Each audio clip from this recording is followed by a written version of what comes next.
వేకువ వాక్యము ఇది దైవ వాక్యము. వేకువ వాక్యము ఇది దైవ వాక్యము. వేకువ వాక్యము ఇది దైవ వాక్యము. వేకువ వాక్యము ఇది దైవ వాక్యము. వేకువ వాక్యము వేకప్ వర్డ్ కొరకై మత్తయి సువార్త 15వ అధ్యాయము 28వ వచనం. అందుకు యేసు, అమ్మా, నీ విశ్వాసము గొప్పది, నీవు కోరినట్టే నీకు అవునుగాక అని ఆమెతో చెప్పాను. ఆ గడియలోనే ఆమె కుమార్తె స్వస్థత నొందెను. ప్రభునందు ప్రియులారా, ఈ ఉదయకాల సమయంలో ప్రభువైన యేసుక్రీస్తు నామంలో మీ అందరికీ హృదయపూర్వక వందనాలు తెలియచేస్తూ మన ధ్యానం కొరకై మత్తయి సువార్త 15వ అధ్యాయము 28వ వచనంలో ఈ మాట మనము చదువుకుంటూ వచ్చాం. ఇక్కడ ఒక విషయం మనం గుర్తుపెట్టుకోవాలి. విశ్వాసము అనేది విజయానికి నడిపిస్తూ ఉంటుంది. అందుకనే ఈ భాగాన్ని ఇలా పిలవచ్చు, గొప్ప విశ్వాసము గొప్ప విజయము. ప్రభువుకు సామాన్యమైన ఒక స్త్రీకి మధ్య జరుగుతున్న సంభాషణగా కనబడుతుంది. నిజం చెప్పాలంటే ఈ కానాను స్త్రీ పేరు మనకు తెలియదు, కానీ ఆమె ప్రాంతాన్ని బట్టి ఆమెను పిలిచారు. ఆమె పేరు వ్రాయబడినప్పటికీ కూడా బైబిల్లో ఎంత గొప్ప స్త్రీగా, ప్రపంచంలో జీవితాంతము ఒక విశ్వాసి, ఒక క్రైస్తవుడు గుర్తుంచుకోగలిగిన ఆ ఆత్మీయ జీవితము, తన యొక్క సరిహద్దులను అధిగమించిన పట్టుదల, ఆమె వినయము, విశ్వాసాన్ని ప్రశంసించే విధంగా ఆమె జీవితం కనబడుతుంది. నిజం చెప్పాలంటే ఇక్కడ ఒక మాట చూసినట్లయితే ఆమె జీవితంలో ఆ గొప్ప విశ్వాసం అనేది అక్కడ ఉంటున్న హద్దులన్నిటినీ కూడా చెరిపివేసింది, అడ్డుగోటలన్నిటినీ కూడా కూల్చివేసింది.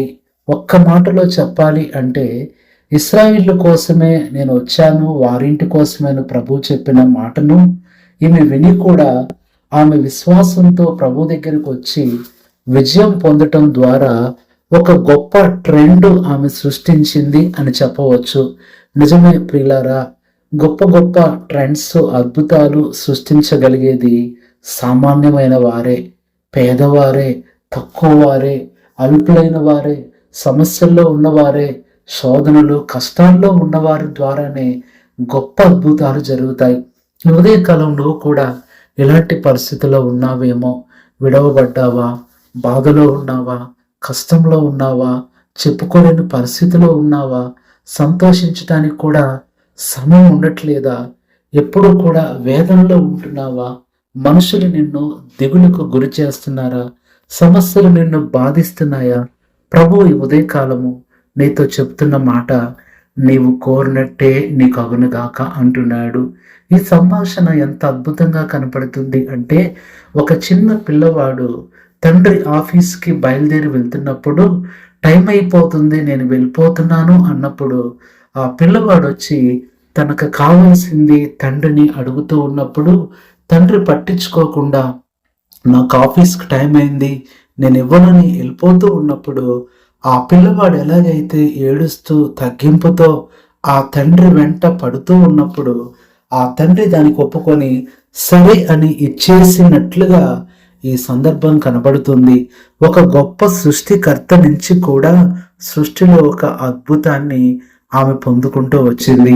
ప్రియ సహోదరి, సహోదరుడా, ఈరోజు కానాను స్త్రీ జీవితము నిన్ను కూడా సవాలు చేస్తుంది. కానాను స్త్రీ వాక్యం ద్వారా మాట్లాడుతుంది.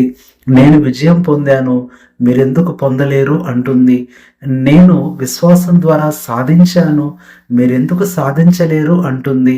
ఈ స్త్రీ ఏం మాట్లాడుతుందంటే, మీరు కూడా ఒకసారి ప్రయత్నించి చూడండి అని చెప్తుంది.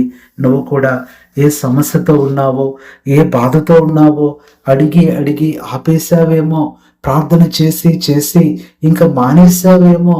ప్రియ సహోదరి సహోదరుడా, ఇక ఏమాత్రం కూడా నువ్వు ఆపొద్దు. అడగాల్సిన పని నీదైతే ఇవ్వాల్సిన బాధ్యత ప్రభువు తీసుకుంటాడు.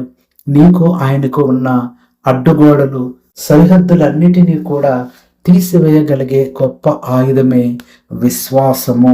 అందుకని ఈ సందర్భంలో మనం చూసినట్లయితే ఆ స్త్రీని ప్రభువు నిరాకరించినప్పటికీ కూడా, వెళ్ళిపోమని చెప్పినప్పటికీ కూడా ఆమె అడుగుతూనే ఉంది. అందుకనే ప్రభువు చివరిలో ఆ మాట చెప్తున్నాడు, అమ్మా నీ విశ్వాసము గొప్పది. ప్రియులారా, ఇక్కడ ఈమె గొప్ప విశ్వాసం రావటానికి ఆమె ఏం గ్రహించిందో చూడాలి. మొట్టమొదట ఆమె ప్రభువు గొప్పవాడని గ్రహించింది. తన సమస్య తీరాలంటే ఈయన తప్ప ఇంకెవరూ చేయలేరు అని ఆమె తెలుసుకుంది. అంత మాత్రమే కాదు, ప్రభు యొక్క శక్తిని కూడా ఆమె గ్రహించింది. ఇంతకుముందు ప్రభు చేసిన అద్భుతాలు ఎన్నో చూసుంటుందేమో, వినుంటుందేమో. ఇంత గొప్ప శక్తి ఉన్నవాడు నా సమస్య ఎందుకు తీర్చలేడు అని నమ్ముతూ వచ్చింది. ఇది నన్ను ప్రియులారా, నీ జీవితంలో గొప్ప కార్యం జరగాలంటే మొట్టమొదట ప్రభువు గొప్పవాడని నువ్వు ఒప్పుకోవాలి, గ్రహించాలి, తెలుసుకోవాలి. నీ సమస్యను తీర్చగలిగే గొప్ప శక్తి ఆయన దగ్గర ఉందని నువ్వు నమ్మాలి. ఇంకా చెప్పాలి అంటే గొప్ప సమస్య నీ దగ్గర ఉంది, ఆ సమస్యని తీర్చే గొప్ప శక్తి ప్రభు దగ్గర ఉంది. ఈ ఉదయకాలం ఈమె జీవితంలో నుంచి ఒక 7 గొప్ప విషయాలు మనం నేర్చుకున్నప్పుడు ఇందులో ఒక్కటైనా ఈరోజు నీకు ఉపయోగపడవచ్చు. నీ జీవితాన్ని కూడా సమస్యల నుంచి గొప్ప సమాధానంలోకి నడిపించవచ్చు. మొట్టమొదటిగా చూసినట్లయితే ఆమె విశ్వాసము గొప్పది అనే అనుభవానికి రాకముందు ఆమె చేసిన, లేదంటే ఆమెలో ఉన్న గొప్ప లక్షణాలు ఏంటి అని చూస్తే, మొట్టమొదటిగా మనం చూసినట్లయితే మత్తయి సువార్త 15వ అధ్యాయము 22వ వచనం. ఇక్కడ మనం చూసినట్లయితే, ఇదిగో ఆ ప్రాంతం నుండి కనాను స్త్రీ ఒక్కతే వచ్చి. ఈ మాట చాలా ధైర్యాన్ని ఇస్తుంది. ఈ మాట ఒక్క మాటలో చెప్పాలి అంటే ఆమె ధైర్యం గొప్పది. ఒక్కతే వచ్చిందంట. ఆ కుమార్తెను తీసుకొని, ఈరోజు చాలాసార్లు మనం దేవుని దగ్గరికి రావాలంటే ఒక్కరిగా రావటానికి ఇష్టపడం. ఎవరన్నా తోడుంటేనే వస్తాము, ఎవరన్నా మనతో కొంతమంది ఉంటేనే వస్తాము. కానీ ఏమైతే ఒక్కతే వచ్చింది. నన్ను ఏమనుకున్నా పర్వాలేదు, నన్ను ఏం చేసినా పర్లేదు, నన్ను ఏమో అన్నా పర్లేదని ఆమె ధైర్యంతో వచ్చింది. ఈరోజు ప్రియ సహోదరి సహోదరుడా, నీ సమస్యను నువ్వు అధిగమించాలంటే నీలో పిరికితనాన్ని తీసివేసుకో. దేవుడు నీకు నాకు ఇంద్రియ నిగ్రహము కలిగిన ఆత్మనే ఇచ్చాడు, కానీ పిరికితనం గల ఆత్మను ఎంత మాత్రం ఇవ్వలేదని గుర్తుపెట్టుకో. కాబట్టి ఈమె ధైర్యము గొప్పది, ఒక్కతే వచ్చింది. ఆ తర్వాత మనం చూసినట్లయితే ప్రభువా అని పిలుస్తుంది. ఈ మాట ఎంత గొప్ప మాట. అయ్యా అనట్లేదు, లేదా అయ్యగారు అనట్లేదు, యేసు అనట్లేదు, కానీ ప్రభువా అనే మాట ఆమె విధేయతను చూపిస్తుంది. రెండవది, ఆమెలో ఉన్న విధేయత గొప్పది. ప్రియ సహోదరుడా సహోదరి, నీ విధేయత అనేది విజయానికి గొప్ప మెట్టు అన్న సంగతి మర్చిపోవద్దు.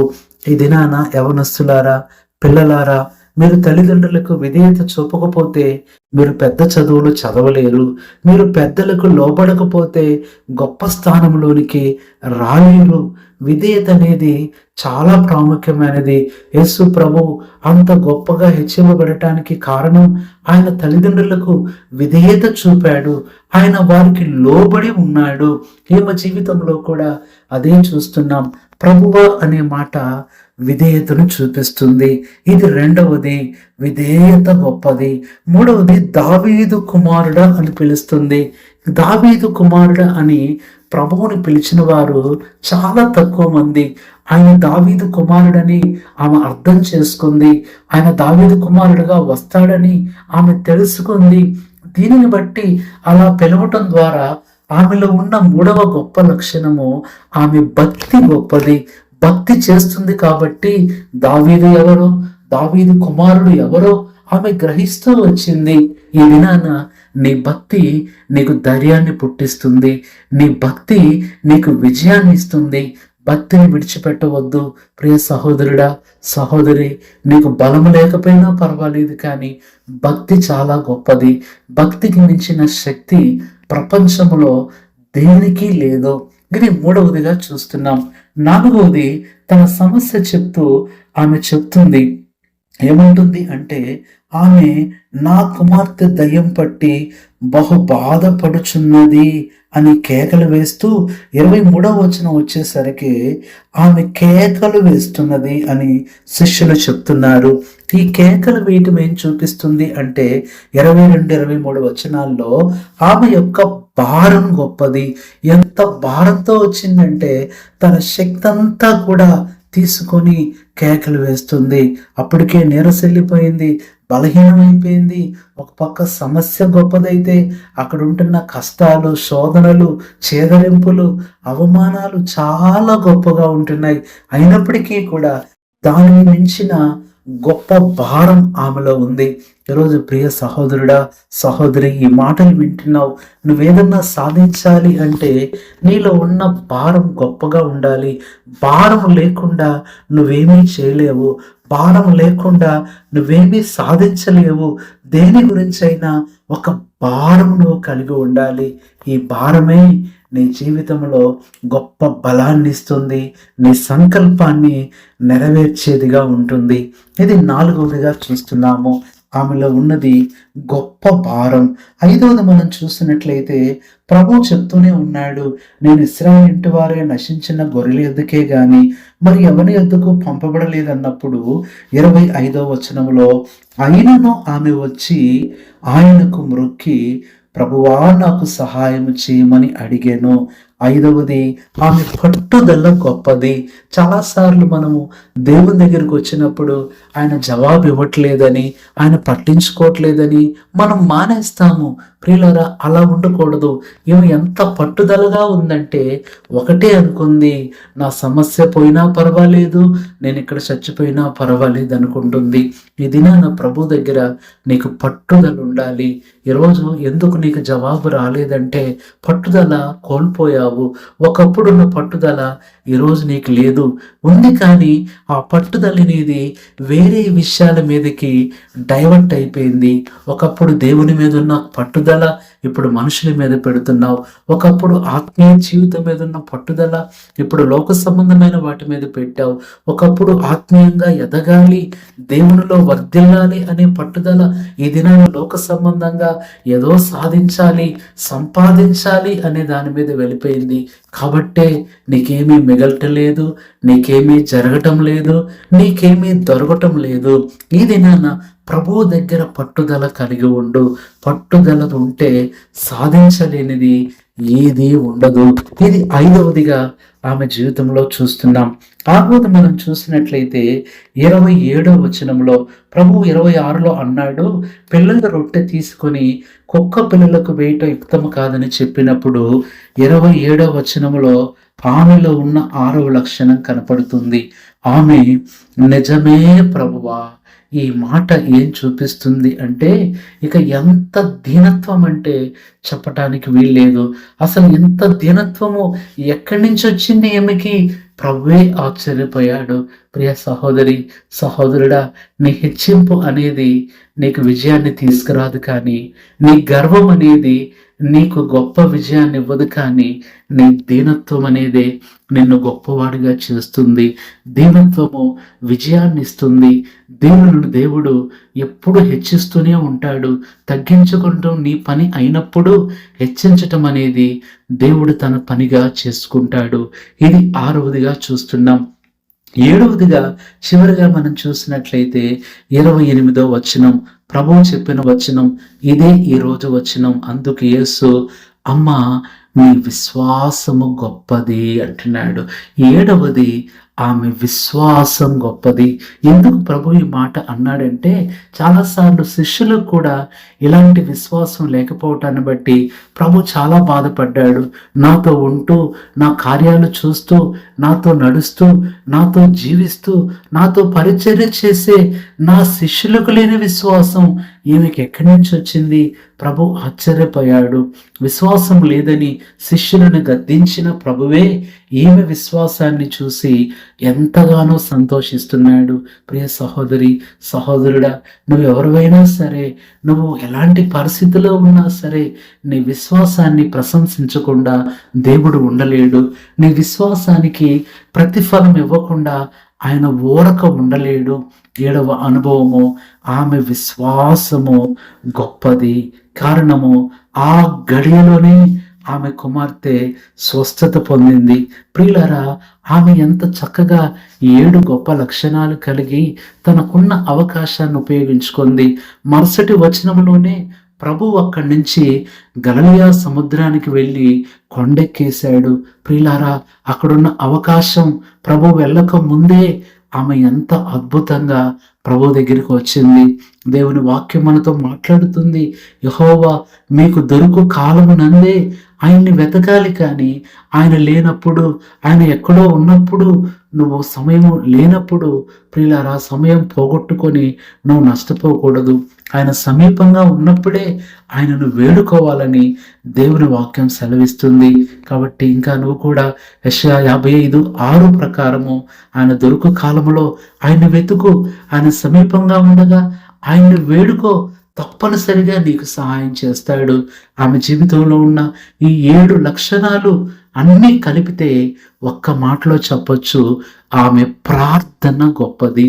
ఈ 7 లక్షణాలు కలిగి గోజాడింది, బ్రతిమలాడింది, కన్నీరు కార్చింది, కేకలు వేసింది. ప్రియ సహోదరుడా, సహోదరి, ప్రార్థనలో అంకిత భావం అనేది, అచంచల విశ్వాసం అనేది, సంపూర్ణ నమ్మకం అనేది గొప్ప కార్యాలు చేయటానికి తోడ్పడుతుంది అనటానికి ఈమె జీవితము ఎంత ఉదాహరణగా ఉంది. ఒక మాటలో, ఒక రకంగా చెప్పాలంటే, అవమానంతో వచ్చిన ఆ స్త్రీ ఎంత ఘనతతో వెళ్ళింది, కన్నీటితో వచ్చిన ఆ స్త్రీ ఎంత సంతోషంతో వెళ్ళింది, ఓటమి భారంతో వచ్చిన ఆ స్త్రీ విజయ ఆనందంతో వెళ్ళింది. నీ జీవితంలో కూడా ఇవి చేస్తాడు. నీ విశ్వాసం అనేది ఊహించని కార్యాలు చేయటానికి, నువ్వు ఊహించనివి నీకు దక్కటానికి దోహదం చేస్తుంది. ఈ ఉదయకాలం యేసు ప్రభు నీతో కూడా మాట్లాడుతున్నాడు. ఈ అనుభవాలు కలిగిన ఉన్నప్పుడు నువ్వు కూడా నీవు కోరినట్టే నీకు అగును అనే జవాబు పొందుతావు. అది ఎప్పుడో కాదు, ఈరోజే, ఇప్పుడే నువ్వు పొందుకోవాలని నీ కొరకు ప్రార్థన చేస్తాం. పరిశుద్ధుడైన తండ్రి, ప్రభువైన యేసుక్రీస్తు నామములో నీ పాదములకు వందనాలు చెల్లిస్తూ, ఈ ఉదయకాలము మాతో మాట్లాడుతూ వచ్చిన మీ మాటల కొరకే స్తోత్రములు చెల్లించుకుంటున్నాము. ప్రభువా, కానాను స్త్రీ గురించి మాతో మాట్లాడుతూ వచ్చారు. ప్రభువా, నిజంగా ఏ సింపుల్ ఉమెన్, ఏ సుప్రీం గాడ్ అనే అనుభవంలో ప్రభువా, ఆమె ఎంత విధేయతతో వచ్చి ఆ గొప్ప జవాబు పొందుకుందో, కోరినట్లే చేసుకుందో. ఈరోజు ఈ మాటలు వింటున్న మా ప్రియులు కూడా వారికి ఉంటున్న బాధలు, సమస్యలు, కష్టాలు దేనిలో ఉన్నారో, ఏది అడుగుతున్నారో, ఏది ప్రార్థన చేస్తున్నారో ఇప్పుడే వారు కోరినట్లు వారి జీవితంలో జరిగించి మహిమ పొందమని మా ప్రభువైన యేసుక్రీస్తు నామములో ప్రార్థిస్తున్నాము తండ్రి, ఆమేన్. మన తండ్రి అయిన దేవుని ప్రేమ, మన ప్రభువైన యేసుక్రీస్తు కృప, పరిశుద్ధాత్మ అన్యోన్య సహవాసం మీ అందరికీ సదాకాలము తోడై ఉండి మీరు కోరినట్లే మీకు సహాయం చేసి నడిపించునుగాక. ఆమేన్.